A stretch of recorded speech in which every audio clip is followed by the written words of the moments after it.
Cheers, guys. Thank you very much. So just to explain, this is a part of the sort of whole process where my name is Dave. I'm going to give you my kind of lived experience. So I'm not a doctor, I'm not a practitioner or anything like that. I'm going to take you through my story, give you a kind of little bit of insight into what it's like being a man with anorexia, and then kind of give my kind of views on sort of early intervention, meagre as they are. So just to explain, as I say, I'm not a doctor or anything. I'm a stand-up comic, which is really, really lovely. It's enjoyable. Don't worry if you don't know who I are.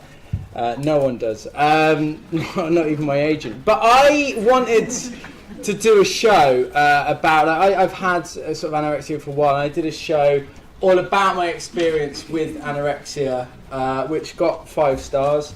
If you add them all up. And the reason that I wanted to do that was more than anything to kind of change the way that we talk about eating disorders. And when I sort of started doing this, everyone kind of said that it's quite insensitive to use comedy to talk about mental health, but I actually think that mental illness is a very real part of some people's day-to-day lives, and humour is a very real part of people's day-to-day engagement with the world. So I don't actually think it's insensitive at all. And I think that in the UK we have quite a bad attitude towards mental health. Like anything we don't like, we tend to box it up and ship it off, which is sort of how we created Australia, right? And there's a lot of this. I'm not going to go through that. I actually think in order to be more authentic, I think I'm actually just going to talk rather than try and be funny, because I think that's a lot better. But I think humour is a really important way to change that tone, because people learn by having fun. When someone's laughing, they have to be listening, and when they're listening, they can learn. And I want to use that in order to help remove that kind of awkwardness that people with eating disorders feel, but also to help kind of engage a larger audience as well. So for me, I suppose my kind of story, and I hate that phrase, so it began when I was 17, and it's really hard to kind of unpackage all of those things, but one of the major things that happened was I got a role in a play, and in this play I had to appear topless, and that was the first time I'd ever really thought about my sort of body, and I decided to lose a kind of little bit of weight. And as I lost weight for the first ever time, I got noticed by girls. I got my first ever girlfriend, and things were absolutely lovely. Now that wasn't the eating disorder, and I'm very staunch that anorexia in specific is not a diet gone wrong. For me, it was an addiction, it was an obsession, it was a control. As I'd started to lose weight, everyone kept on telling me that I looked good. Nobody told me that I looked healthy. Nobody told me that I looked thinner. Everyone started to tell me that I looked good. And I started to associate being thin, losing weight, with being good. And I wanted to be good because, balls to the wall, honestly, I didn't feel good. Like any 17-year-old, I got exams, I got revision, I got the police chasing me, and I wanted to feel good. I was under a heck of a lot of stress, and being honest, that early kind of time, if I could focus on calories, if I could focus on weighing, if I could focus on exercise, that was something that I kind of found more pleasurable than actually worrying about getting into Warwick University, etc. And at that point in time, that was the sort of, I'm writing it's very nice, I'm writing a book at the moment, and I'm trying to break it down using the different, I can't remember what it's called, but there's a model for change, and that's the kind of pre-contemplative kind of area. I didn't realise that I got a problem, but the problem was my mum always kind of crying and screaming and saying, oh, you've got anorexia, and then I got my friends that took me aside saying, oh, you've got anorexia, and to me both of those seemed very extreme ways of dealing with it. It was obviously their problem rather than mine, because what I had wasn't that important, it wasn't that serious, it was actually strangely fun, and I became obsessed with the weighing. One of the stories that I do tell kind of in the show that I did that is genuinely true is, like, for example, I became obsessed with exercise And any time I'd eaten anything, no matter how little, I'd go upstairs and I'd do 50 push-ups, 50 sit-ups and 20 squats. And I was asking my mum when I wrote this show, like, when you knew about the exercise, why didn't you ever come and sort of say anything to me? And my mum sort of said, Dave, in our defence, when your teenage son keeps on going up to his room and all you can hear is repeated banging followed by grunting, you tend not to ask questions, right? And that is, that is true. Like, a lot of the time it went completely unseen to me, but actually seen to other people. And I'm trying to be more authentic at the moment and trying to actually try and unthread all of this, because I realise now that it's not as twee as that. It didn't just start with a play. It didn't just happen here. It's much messier than that. But the problem that we've got with the mental health narrative is, unfortunately, it's easier to box things up. And the first time that I considered that I got a problem was when I was at university. I was studying philosophy, and obviously, as anyone that studies philosophy is always going to be terrified about their employability, and I got an opportunity to teach at a boarding school, international kids, so teaching down over in summer, and that was down in Somerset. So it was a 6-week job in Somerset, deepest, darkest, remotest kind of West Country. And it was a boarding school, so all of the food was just pizza, pasta, chips. That was it. There was no calories, there were no healthy options, there was no snacking. And that was the first time that I hadn't had any control over my food, over what I ate, and over when I ate. And it really surprised me how much that kind of unthreaded me. And it's also important to enforce that idea as well, that nothing dramatic ever happened. One of the reasons that I didn't identify with this, and we'll get to this later on, was I didn't feel like I had bones jutting out. I didn't feel like I was absolutely skinny. I'd read all of the literature in the Mail Online, and I'd read all of the weights. I wasn't like that, so I didn't really identify as being anorexic. But the problem with having all of this food and not being able to control it, I started setting my alarm in the middle of the night so that I could exercise and do laps around the campus. I started skipping meals, but then obviously I couldn't go that long, so I'd start to purge and I'd start to binge, and then I would sort of start to substitute food for coffee. So I was drinking loads of coffee, which gave me heart palpitations, and because I wasn't eating, my skin became very dry.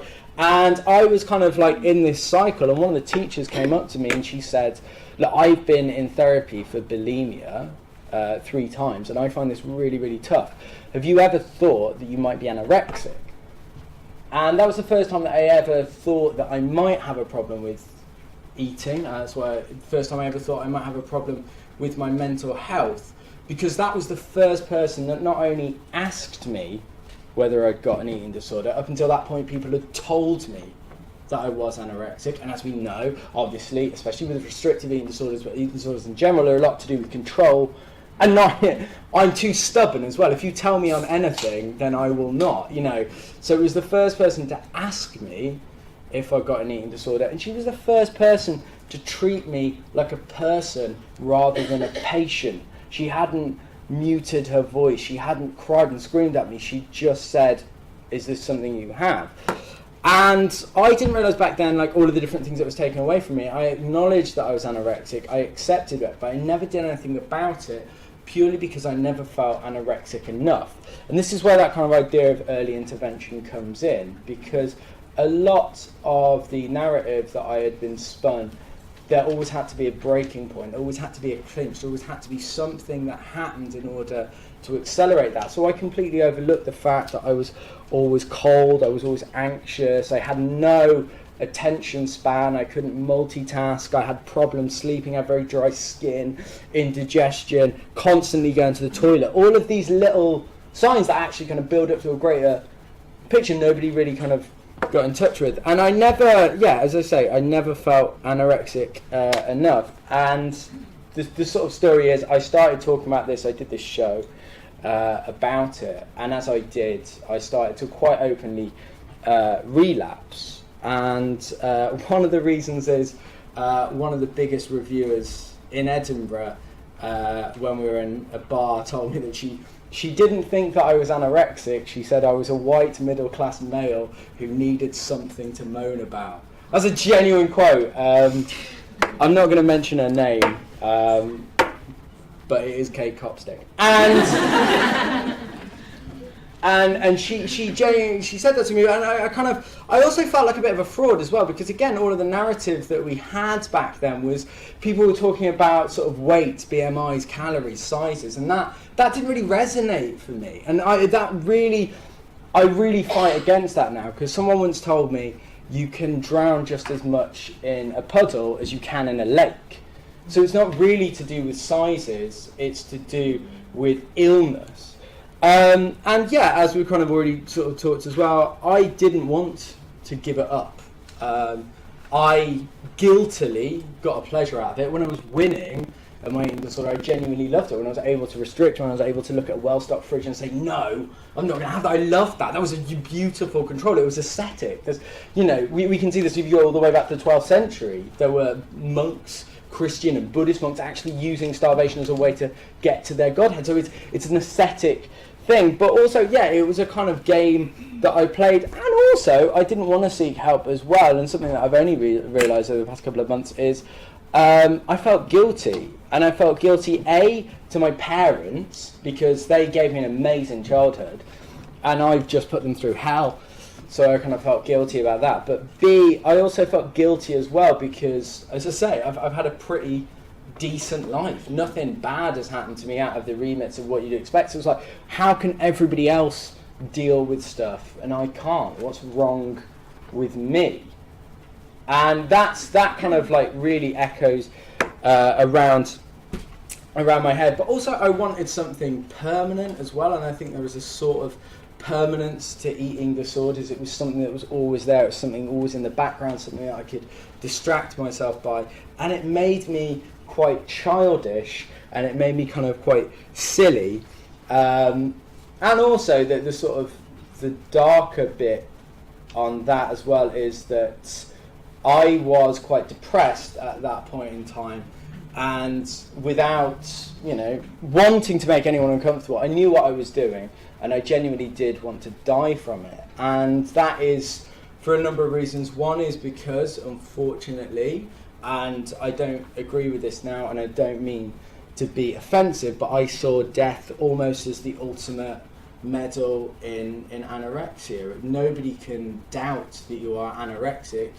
if you do a Karen Carpenter, you know, and that is the conversation that I've had with people. But also as well, I kind of knew the road that I was going down, and it was the depression that I genuinely couldn't really deal with, and I had passive suicidal intent and all of that kind of stuff. And the only reason that I kind of checked into therapy was because I went to the doctors for my depression, and they referred me to Lambeth Talking Therapies, and wonderfully a woman said to me on the phone very eloquently, she said, we can try and treat the depression, but we won't do anything about the depression until we do something about the anorexia. And the kind of metaphor that I quite like to use is that you wouldn't expect your laptop to work if you don't charge it. And I think examples like that are things that people can relate to, but hiding behind acronyms and DSMs and stuff like that, not you guys, but I think the problem that we've got at the moment is we expect the understanding of anorexia and eating disorders in general to be too high in the general public.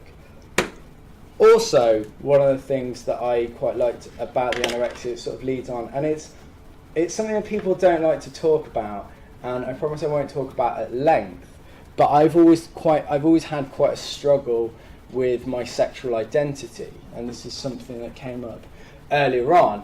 For me, it started around 17, and I can't help but think there is no mistaking that there. A lot of my friends became sexually active. I was not sexually active, and I didn't really want to engage in that kind of sexual remit. One, because it opened me up to rejection. Two, I'm coming to terms with my kind of gender role as a man, but if you've ever been on a stag do, then you can you get an understanding, you're like, I don't want to be part of these guys. And also I was kind of scared of sex as well, and actually the anorexia took that away. It numbed it, and it made it a hell of a lot easier to deal with because the sex drive wasn't there. And that is something that is kind of scary to get back, and scary going through the refeeding process. That is something that people need to talk about, but it's probably not appropriate for 1:30 on a Wednesday afternoon.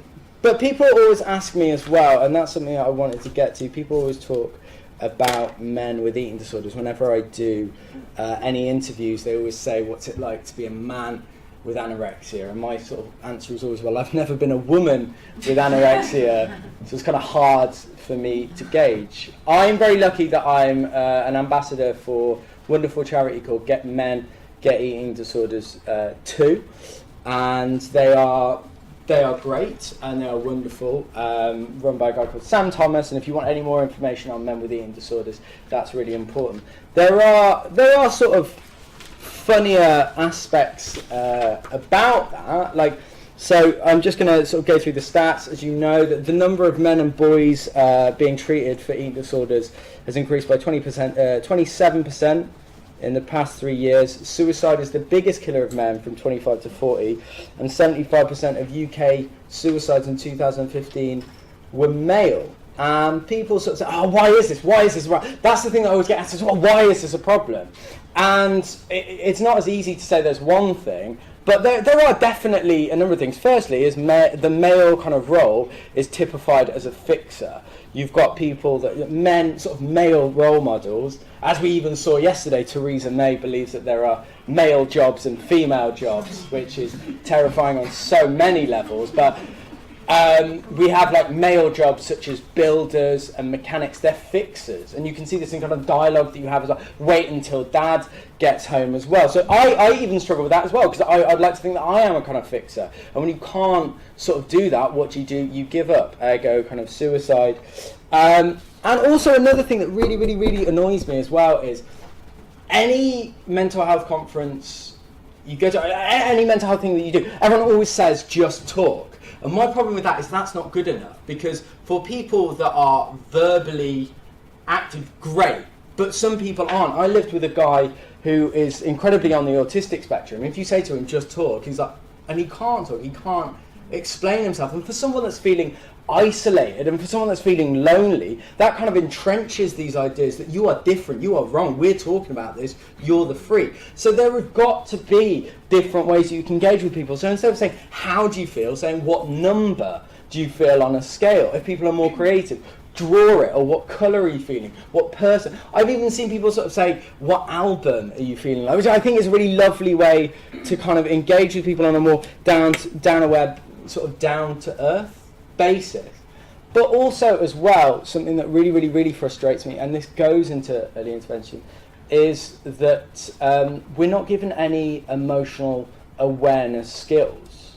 Not given any, I'm too close to my own life to realise what's going on, and everybody is the same. Great example of this is I had to have my eyes tested the other day, and that was only because I couldn't see things on boards, and that happened 3 or 4 different times. It's exactly the same with your mind. You're too close to your own mind to realise that things are going on, but none of these tools are given to people. So no wonder people are saying, oh, why aren't more men coming forward? Because they're expected to talk, and if they can't talk, then that makes them feel worse. They're expected to fix things, and they aren't given the tools. And generally, this isn't just men, but we're not generally given the tools to emotionally engage with that. And if you are interested in emotional engagement, Una Foy is doing a workshop after lunch. I think there's 1 or 2 of sort of flyers with her face on it that are around somewhere.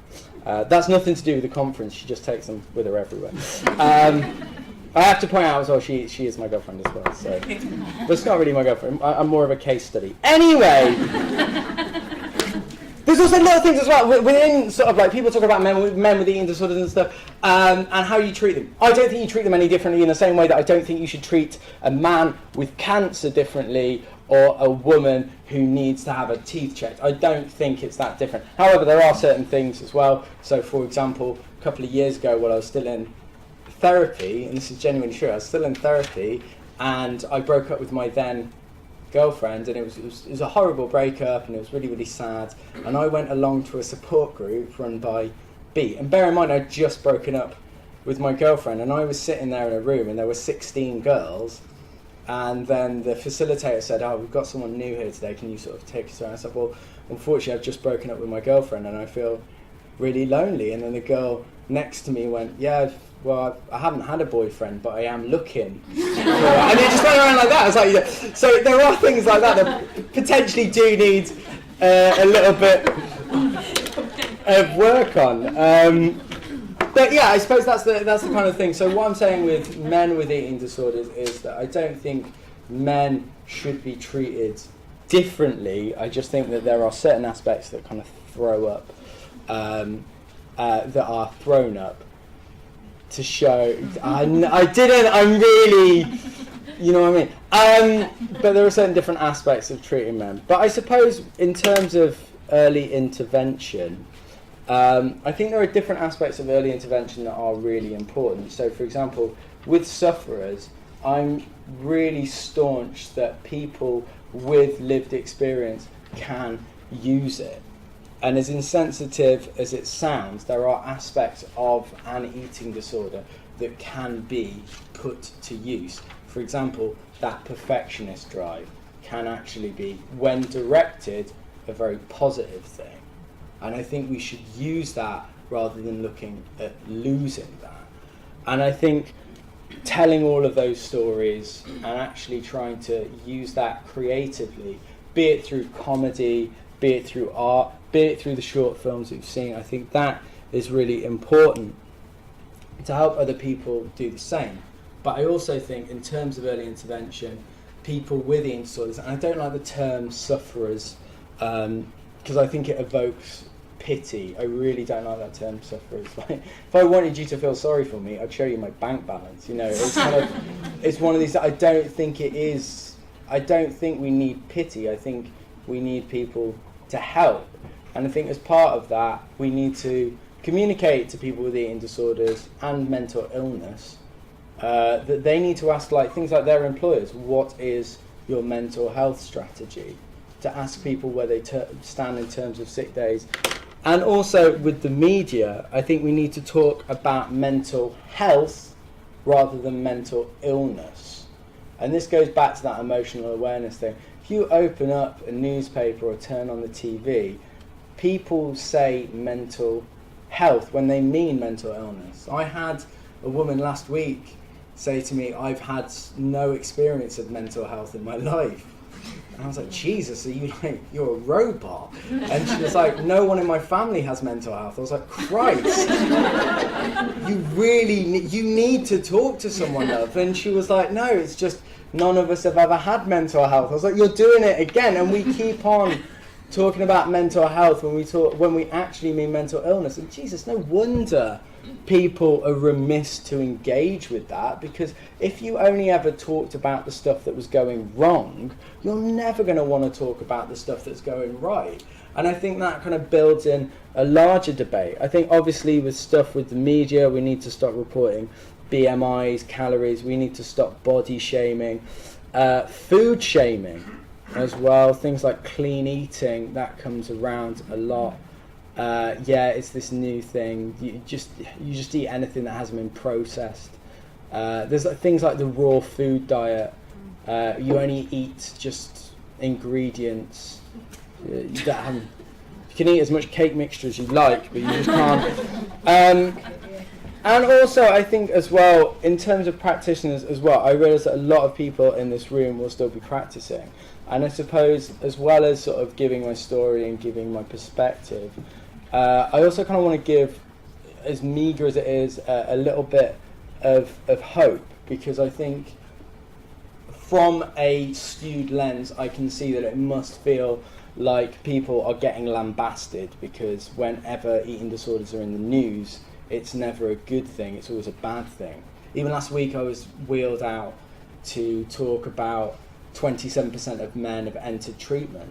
And I said, "That's amazing." And everyone was like, "Oh, that's terrible." I was like, "No, that means that more men are empowered. They can go, they can get treatment. I'm like, no, it's terrible. It means that we're screwed. And I realise that it's so easy to put such a cynical veil on stuff. But there is actually hope there. And I know that more funding needs to be sort of given for stuff like research. And I know that there are ground things that need to be done, for example, schools, workshops, PSHE lessons. Medical students need to be taught about this as well. But also things, I suppose, to make you aware of as well. Beat have just launched their new flyer.